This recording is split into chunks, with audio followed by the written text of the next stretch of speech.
Well, hello, folks. Welcome to this episode of the Prophet Easy One. Now, I just did one on unicorns. And what are they and do they exist? And I show that, yes, they do exist today. I'm not going to explain to you what they are. I may blow the whistle on it further in this video here. But you can check out that video. It's about unicorns. It's the one I did just before this. But in that video, I said that I would do one on Behemoth. So that's what this video is going to be on. And then I'm going to get on to Leviathan, which, yeah, that's one you're really not going to want to miss. So let's just get started here with a definition of Behemoth. And then I was going to jump right into it about what it says about it in Job. But there's some things written right before that in Job that I think are really important. So we're going to cover those verses too. So please bear with me for that. It'll be well worth hearing. And then we will get into Behemoth. And like I said, in an upcoming video, I'll do one on Leviathan. That you're really going to want to see. All right, let's look here. Dictionary definitions. Behemoth, an animal, perhaps the hippopotamus, mentioned in Job 40, 15 through 24. And we will be going to Job 40, 15 through 24. Number 2, any creature, thing, monstrous size or power. Any creature or thing of monstrous size or power. Now, we're talking specifically here about Behemoth, but that word Behemoth can apply to Leviathan when we get to it. Because like it says, any creature or thing of monstrous size and power. Because I'm going to show you, the unicorn was a creature. We're going to see how this Behemoth was a creature. But when we get to Leviathan, now, it may or may not be a creature, but not a creature like these. It's not. Well, I don't want to get into that now. You'll have to see that video. So, but I want to show you some things here. The dictionary has a whole bunch of stuff about Behemoth below these definitions. And these things aren't true, but let's go through some of this. It says the original Behemoth is found in the Bible. That's the original one. Job 40, 15 to 25 describes a land-dwelling beast having mythic proportions, a tail like a cedar tree, and supernatural characteristics, bones like bars of brass and iron. The Hebrew word that is used, behemoth, is the augmented plural for the word for beast or animal. Normally, behemoth would translate as the plural noun beasts, as it is used to describe a singular being. The interpretation is that of a mighty or monstrous animal. Yep, and we're going to see what Behemoth is here soon. Let's see what else they have here. Because, yeah, there's a lot of myths and fables and books and even movies dealing with Behemoth. Of course, the movies are big science fiction stuff, and that may be touched on here. If not, I'll touch on it later here. Just much folklore has risen around Behemoth. One story is that Behemoth, separated from its aquatic counterpart, Leviathan, at the dawn of creation, will be reunited in an epic battle on Judgment Day, in which each will slay the other. Now, first off, let's go back to this just for a second. One story is that Behemoth separated from its aquatic counterpart, Leviathan. I'm going to show you that Leviathan had nothing to do with Behemoth. Nothing at all. All right, let me see. So, and it says, that epic battle on Judgment Day, in which each will slay the other. Following this biblical King Kong versus Godzilla match, both animals will be served up as a feast for the remaining faithful. You know, when they put it in these movies, that's what it is. It's a huge creature like Godzilla. In fact, I think one of the movies they made has Behemoth fighting Godzilla. And it's funny that in some of the CGs that they do for these movies, they come out with pretty close to what the animal actually is. And we're going to get into that. All right, now, what else we got here? Today we use it to apply to anything large, powerful, or often unwieldy. Yeah, like, man, look at that Behemoth tank. Or look at that Behemoth piece of excavating equipment. It just means something really large. All right, but now, this guy, yeah, he's a, well, shoot, I don't want to read through all this. You can go there. I mean, there's a video game called Behemoth. There's a second book by Scott Westerfield. There's a steampunk group of devil worshippers that if you look up Behemoth on the internet, boy, you're going to find so much stuff about them. You'll have a hard time finding about the Bible. Yeah, it's a Polish rock band playing what's known as black and death metal, a mix of black metal and thrash metal music. Boy, oh boy. All right, so now I guess since we got that, let's go on to Job. But like I said here, the 14 verses before this, I think are so important. They bear hearing out right now. And then after the 14th verse, it'll get into Behemoth. The Lord said to Job, will the one who contends with the Almighty correct him? Let him who accuses God answer him. Phew. Are you going to correct the Almighty? I don't think so. Then Job answered the Lord, I'm worthy. I'm unworthy. How can I reply to you? I put my hand over my mouth. I spoke once, but I have no answer. Twice, but I will say no more. Then the Lord spoke to Job out of the storm. Okay, now there's a storm going on. And the Lord's talking to Job. Brace yourself like a man. I will question you, and you shall answer me. This is God talking to Job. No, and he's talking to all of us. Would you discredit my justice? Would you condemn me to justify yourself? So, would you discredit his justice? That's like, let's say there's some things in the Word, in the Bible, that tell you this is what you should do. And you say, oh no, I don't think that's right. I'm going to do this instead. Just like our Supreme Court does. The Bible tells you no abortions, no gay marriages. The Supreme Court says, we don't have to listen to him. And God says, would you discredit my justice? Would you condemn me to justify yourself? See, they do these things for certain reasons, mostly political reasons, certainly not moral reasons. They do these things to get votes. All right. So would you condemn me to justify yourself? Do you have an arm like God's? You know, there's a saying, your arm's too short to box with God's. Do you have an arm like God's? And can your voice thunder like this? And no doubt at that point, Job had thundering and lightning all around him. That's why he'd warn him, brace yourself like a man. He's letting him know, hey, I am God. I have all kinds of power. This is what he's letting him know. And now,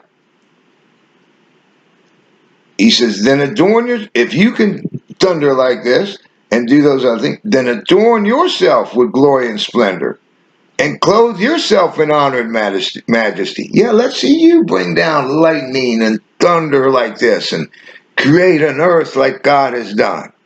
Or even to create man, an incredible thing. He says, unleash the fury of your wrath. Look at all who are proud and bring them low. Now pay attention to all these things that he's telling Job that he ought to do if he's got this power. Look at all the proud and bring them low. Look at all who are proud and humble them. Crush the wicked where they stand. Bury them all in the dust together. Shroud their faces in the grave. Here's what God says. Then I myself will admit to you that your own right hand can save you. Folks, I'm going to tell you, with what's going on in the world, your own right hand can't save you. And I'm going to share this early in this video. Here's what can save you. When God says, if my people which are called by my name will humble themselves and pray and seek my face and turn from their wicked ways, then I will hear from heaven, and I will heal their land, and I will forgive them for their sins. Without God's help, it ain't going to happen, folks. And we're in for bad things ahead. You better be turning to God now. That's the only hope of turning this stuff around. Now, we're going to get into Behemoth. Are y'all ready for this? Starting at, actually, it's verse 15 in chapter 40 of Job. Look at Behemoth, which I made along with you, and which feeds on grass like an ox. Okay, he says that he made him along with you. Yes, this was an animal that God created back when he created man and when he was creating the heavens and the earth and all of those things. This is when the Lord created him, which feeds on grass like an ox. So he's called Behemoth. He eats grass. What strength it has in its loins. What power is in the muscles of its belly. So wow, it's got really strong legs and incredibly strong stomach muscles too. Lots of muscles. Its tail sways like a cedar. The sinews of its thighs are close knit. Now sinews are like tendons, and they're to give you strength. So this thing's got great strength in its thighs. Like it says, the sinews of its thighs are close knit. Its bones are like tubes of bronze. So this thing's got bones that are like tubes of bronze. In other words, they are strong. Your tubes like massive. The limbs like rods of iron. So its limbs, like arms and legs, they're like rods of iron. They're strong. It ranks first among the works of God, yet its maker can approach it with his sword. The hills bring it their produce, and all the wild animals play nearby. So this thing gets produce from the hills and stuff, and all the animals, other animals, they play nearby. Nearby this behemoth. What is this behemoth?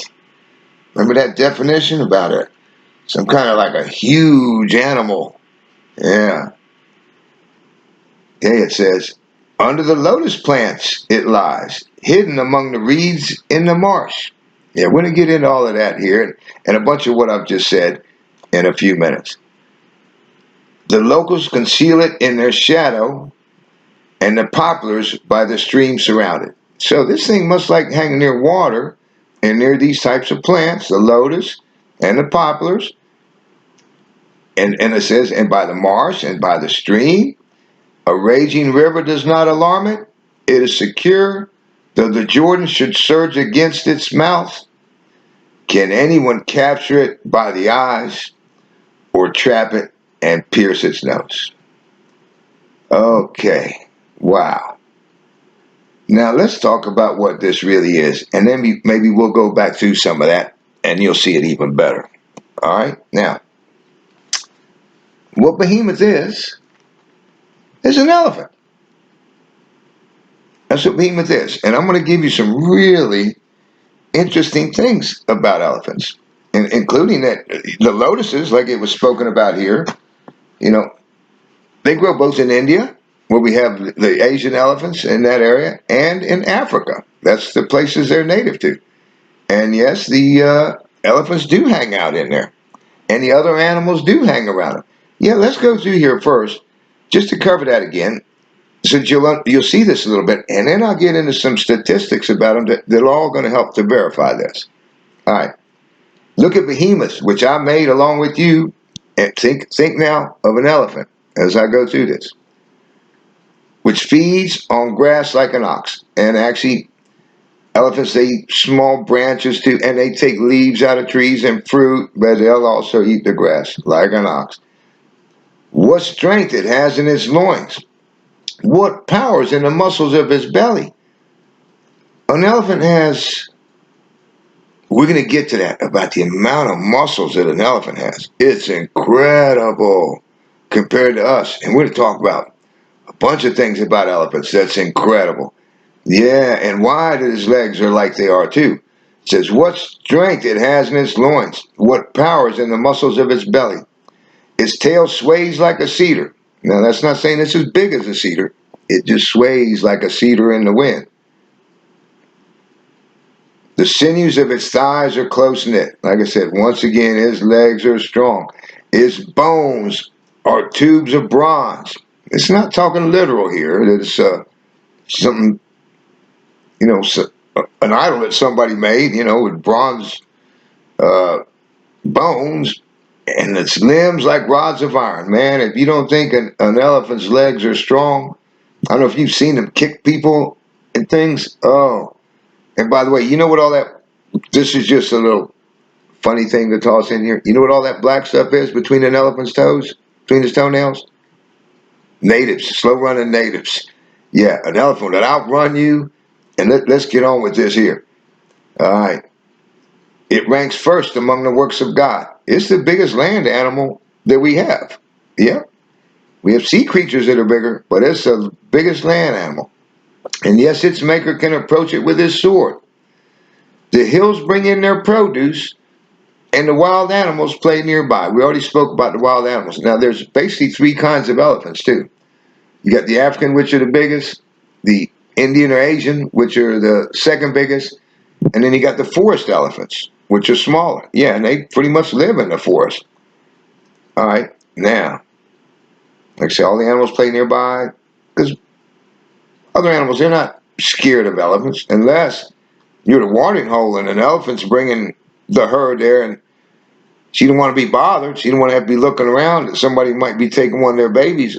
That elephant's going to chase everybody away, so they can have the pond to themselves. All right, let me see.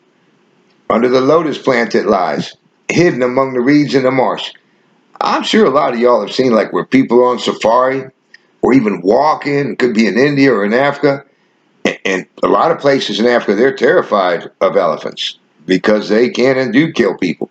But what was I getting at here? Oh, yeah. All of a sudden, the elephants pop out from behind the bushes. They don't even know they're there. And by the way, lotus plant does cover quite a few species of plants that are all kind of lotus. And some of them, they bear fruits on them. Some are like persimmons. In fact, one of them is called a type of persimmon tree. And they grow about 25 feet tall. So perfect for elephants to hide behind. Um, and actually, the lotus tree is not mentioned anywhere else in the Bible. And it's the word that is used.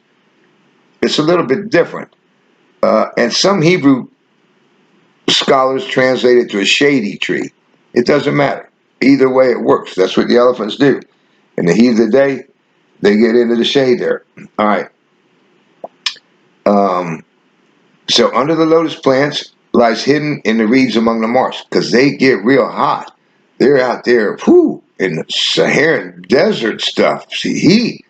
So they got to get a lot of water, and they need to get them some shade. And see, near in the marsh, they like to get that mud on them, keep them cool in the heat of the afternoon.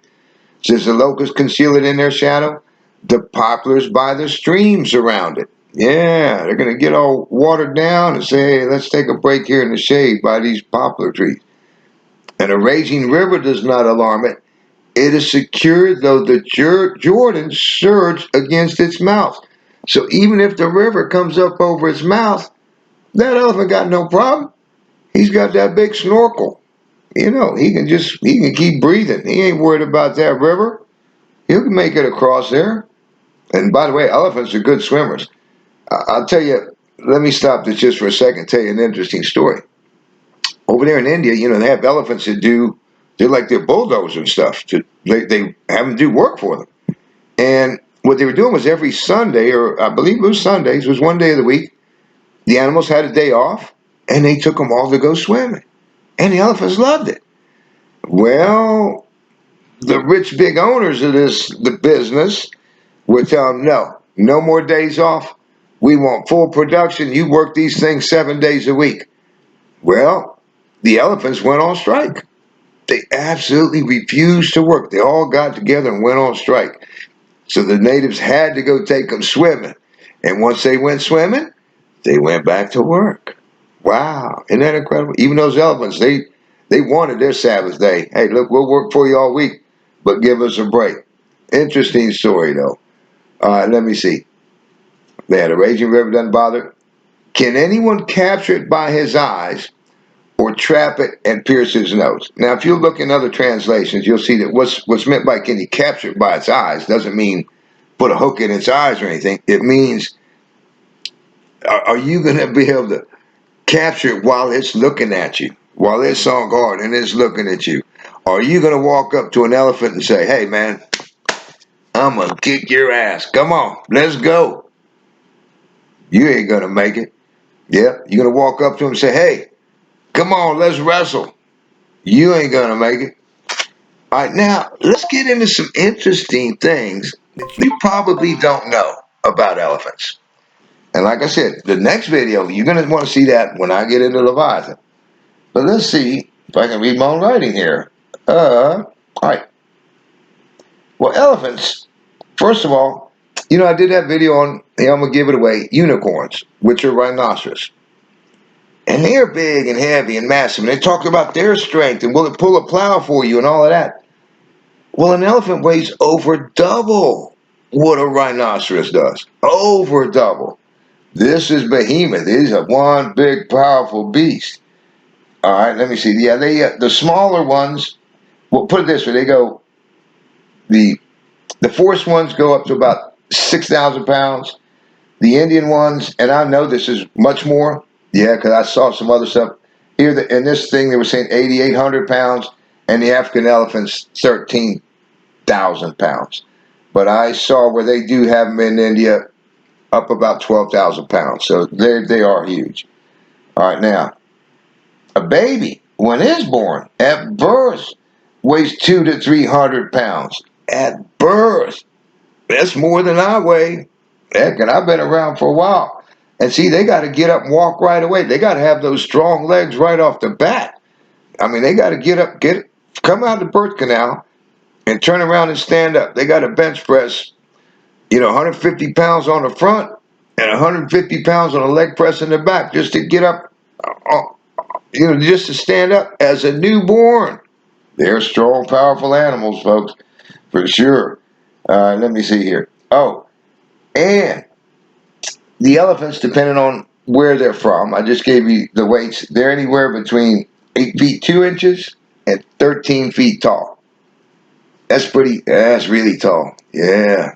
You stand next to a basketball player, and he looks kind of tall. He's only half the height of this thing and nowhere near the mass, that's for sure. Now, and just for perspective, you're talking an elephant, 13,000 pounds.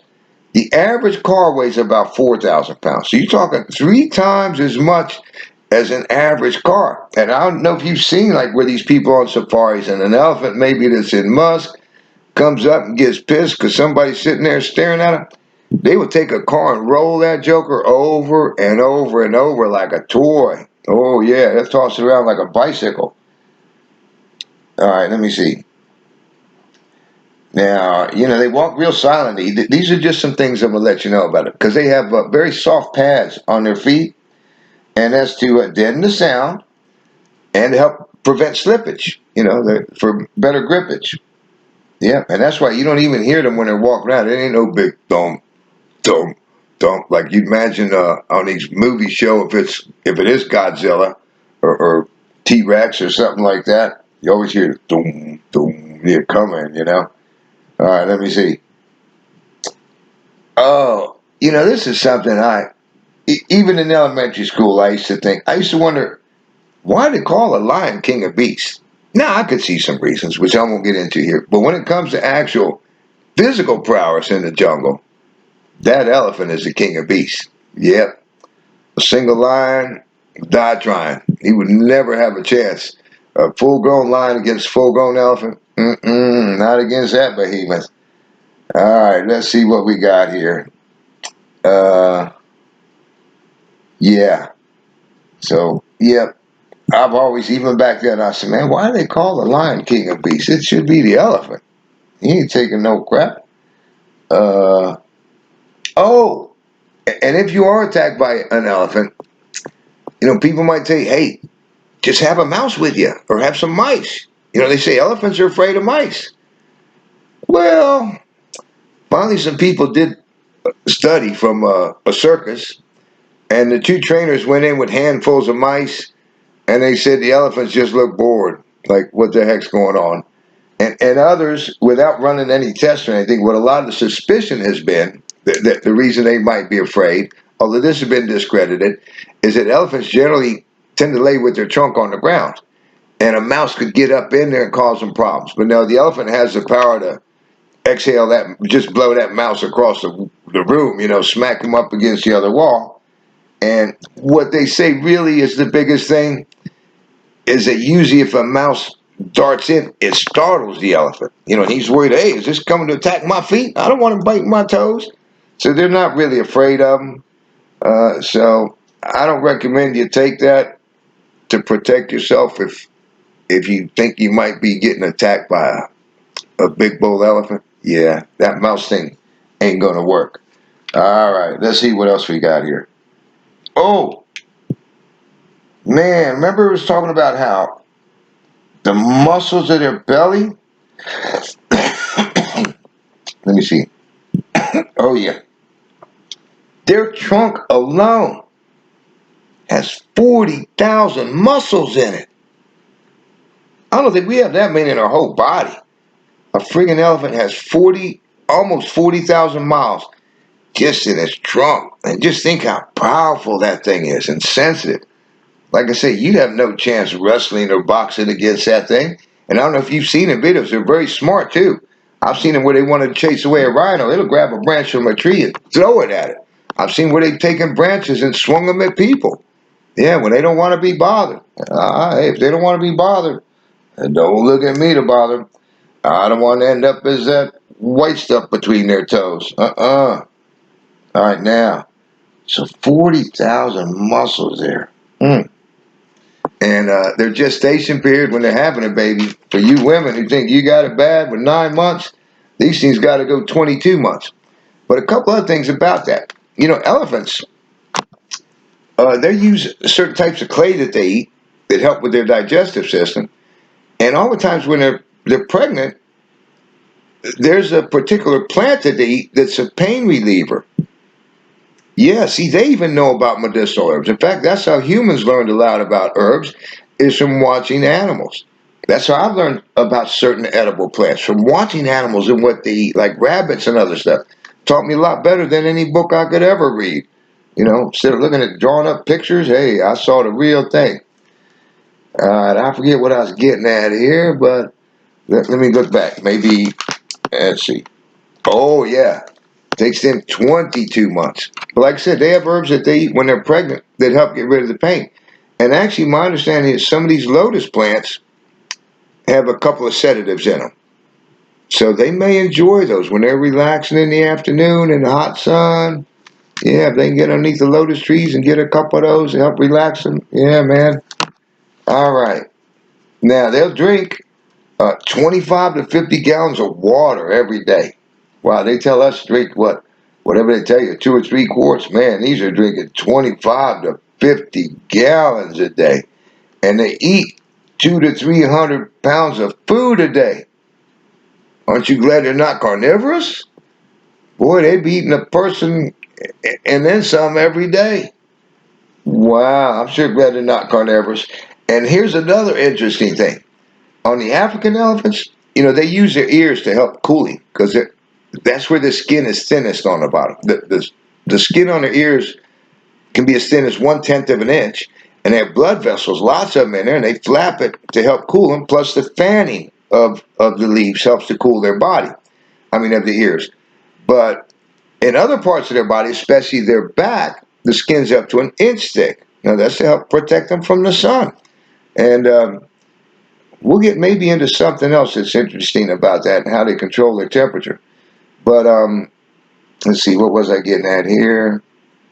Well, I don't know. Like I said, one ear on an African elephant can weigh up to 100 pounds. Just for an ear, folks. That is behemoths. What's your ear going to weigh? Golly, are you going to get an ounce out of it or so? And here we're talking 100 pounds of one of their ears. All right, now, it says their legs are vertical like a table. And this provides strong support of their mass and weight. And they can also sleep standing. Remember, it was talking about how their sinews were strong and their bones were like brass. Yeah, their limbs were strong as iron. Yeah, these things are strong. But see, the way they're designed to be like table legs, because they have so much mass and weight, that's a good thing to keep them nice and stable. Oh, yeah. All right, now, and they even sleep standing. So there you go. They got to have strong legs to be humping around 13,000 pounds all day and still be standing. Like I said, they will kick your butt and kick you in the next week. All right, now let's talk about some particular things about elephants that I hope you'll find interesting. I hope you're still with me. Uh, the skin. Interesting things about elephant skin. You know, especially since they look so rough, look like they'd be real coarse and everything. Their skin can weigh up to 2,000 pounds. Man, if you flayed me and took my skin off, man, that'd be like a cup in a big wash tub, you know, compared to the weight. Up to 2,000 pounds of skin. Keep in mind, they have areas where it's up to an inch thick, much thicker than ours. But it's loose on them, and that helps to, well, actually, they lack moisture, but they have ways of holding on to that. And it's, the reason the skin is loose is to allow for flexibility of motion. And those wrinkles, they help to retain moisture. Yeah, you might be sweating between your wrinkles. No, elephants don't have sweat glands on their skin. So they have to do other things like those ears and putting water and mud on them to keep cool. And they have another mechanism we may talk about. All right, let me see. But those wrinkles help retain moisture. They help the skin stay in good condition. And like I said, the skin was anywhere between a tenth and 1 inch thick. And I was wondering that they didn't mention anything about it. Wonders how thick it is on the trunk. Probably much thicker up at the top. I know those trunks are powerful. I've seen people thrown shoot 20 feet or more. Yeah, maybe not straight in the air, but I'm talking in the air. Yeah, like shot out of a cannon. They could toss you way up if they want. They'll take their horns and toss you up. All right.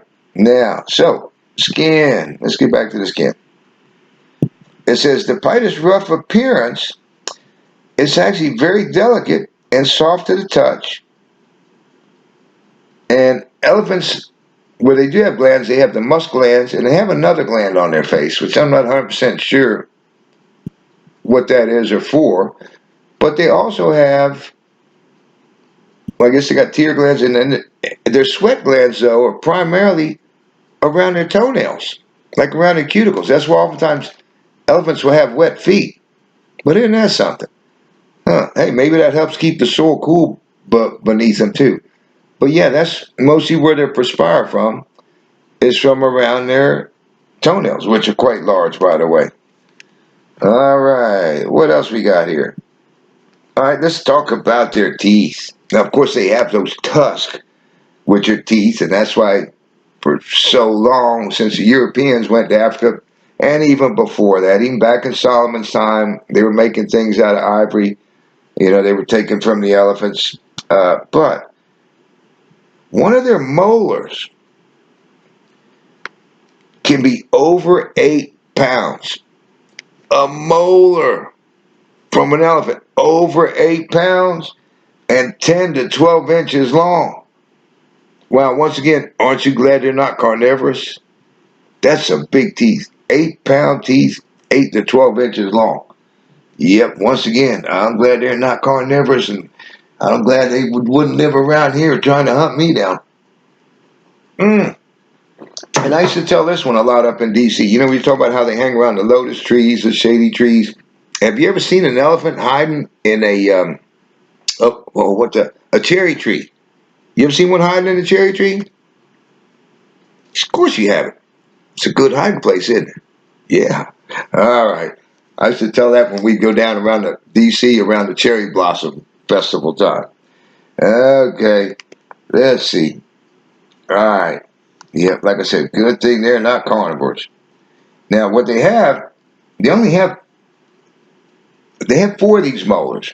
And what they do is instead of falling out and getting replaced, well, I guess they do fall out, they move forward. Either that or they get ground down. So it just kind of rotates in the jaw and new ones come up. And they can do up to 6 pair. And what was amazing to me too is that there's 2 other animals that also do that, where their teeth start in the back and then just go around to the front. And that's kangaroo and manatees. Man, and I've ridden on manatees' backs. I've given them water. Yeah, they're really cool. But I didn't know that their teeth all start in the back and then go to the front. And then they just keep getting replaced in the back. They're kind of almost like what you call free floating. All right, now. Oh, let's see if I got any more on this first. All right. Well, this, this is harder to find. I finally found this somewhere. It mentioned the height of elephants, 8.2 to 13 feet tall, depending on the type. But I want to know how long they are, too, just to give you, so you'll know about its mass. The only one I found it on was the Asian elephant. And you're talking, okay, it's 13 feet high, but it's 18 to 21 feet long. That is one massive animal. Like I said, you're not going to get out there and wrestle with that thing or box it. Yeah, I'd like to see you try to get one to the ground or pin it down. He have you down in no time. But, and if he pins you, that might be it for you. Okay, so what else we got here?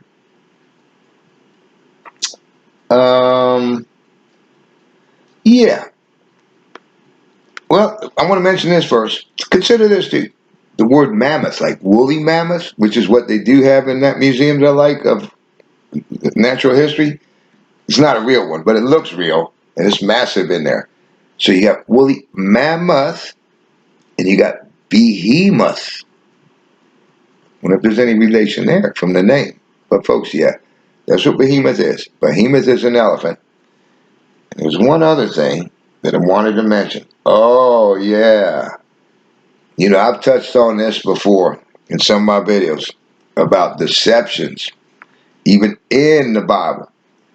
And when I went and looked at, let me dig this up for you so I can tell you what it says in the King James and tell you what it says. Well, I'll tell you what it says in the contemporary English version. Okay, here it is. Here, let me see. This be verse 24, where it was saying, "Can anyone capture it by the eyes or trap it and pierce its nose?" Now, in the contemporary version, it says, let me get you the whole thing right here. I only had part of it.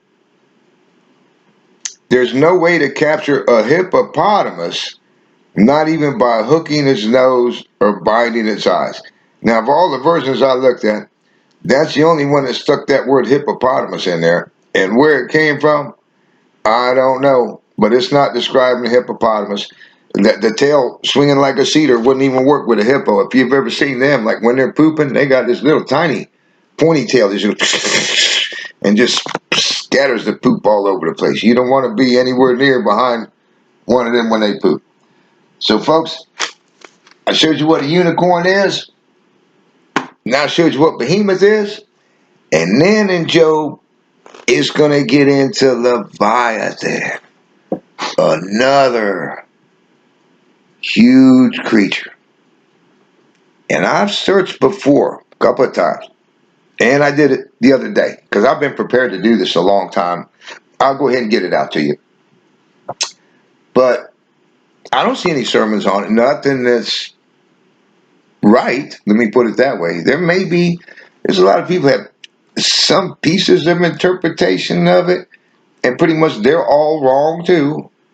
The only thing that I did find the other day, so I'm going to give you the interpretation of that section of scriptures, and that is something for today, folks. In fact, probably 100 years ago, you couldn't have interpreted it.